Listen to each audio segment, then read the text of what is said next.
Doctor, మీరు చెప్పిన టెస్టులన్నీ చేయించాను. ఓకే విహారీ గారు, మీరు బయట వెయిట్ చేయండి.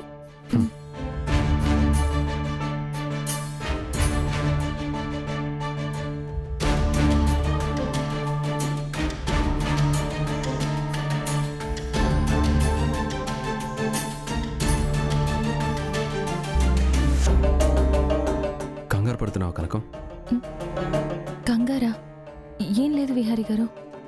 హెల్త్ విషయంలో ఇలా వాంతులు అవడం కొంచెం డిస్టర్బెన్స్గానే ఉంటుంది.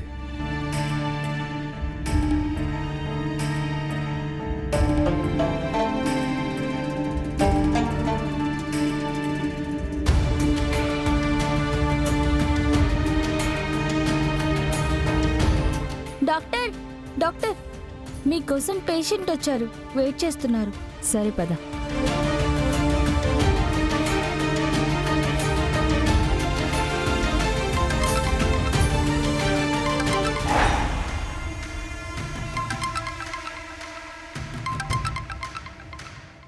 మళ్ళీ వీడు కాల్ చేస్తున్నాడు. మళ్ళీ ఎందుకు ఫోన్ చేస్తున్నాడు? విహారీ, ఎందుకు ఫోన్ చేశావు? అంతా అయిపోయిందని, ఏ సమస్య లేదని నీ పెళ్ళంతో హాస్పిటల్కి వచ్చావా? రాయ్, నువ్వు ఇంక ఈ ఆటని కట్టి పెడితే నీకే మంచిది. విహారీ, నేను ఆడే ఆట ఇంకా పూర్తి కాలేదు. అంతలోనే నువ్వు రిలాక్స్ అయిపోతే ఎలా? నాకిది నచ్చలేదు విహారీ.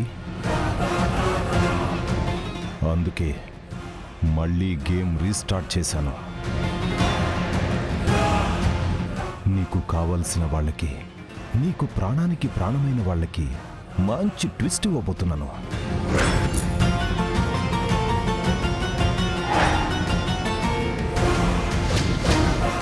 రాయ్ రాయ్, నేను విహారీ, నువ్వు అనవసరంగా టైం వేస్ట్ చేయకు. ఇప్పుడు నీకు ప్రతి క్షణం ఇంపార్టెంటే. Hello hello. వాడు మళ్ళీ ఏమంటున్నాడు విహారీ గారు? లక్ష్మి, వీడు మళ్ళీ ఏదో ప్రమాదం తలపెట్టాడు. విహారీ గారు, వాడు మళ్ళీ యమునమ్మని టార్గెట్ చేశాడా?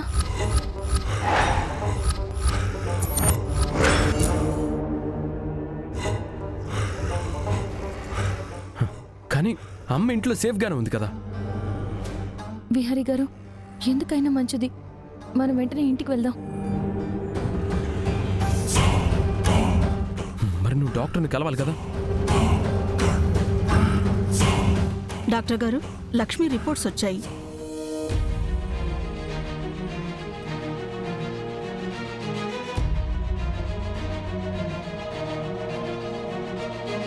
హో, ఈ కనక మహాలక్ష్మి ప్రెగ్నెంట్. అందుకే ఆ వాంతులు, నీరసం. వెళ్ళి ఆమెని ఆమె హస్బెండ్ని పిలువు. Okay madam. నేను డాక్టర్ గారిని కలిసి వస్తాను. మీరు వెంటనే ఇంటికి వెళ్ళండి విహారీ గారు. సరే, నువ్వు జాగ్రత్త కనకం. డాక్టర్ గారు ఏం చెప్పారో నాకు ఫోన్ చేసి చెప్పు. అలాగే.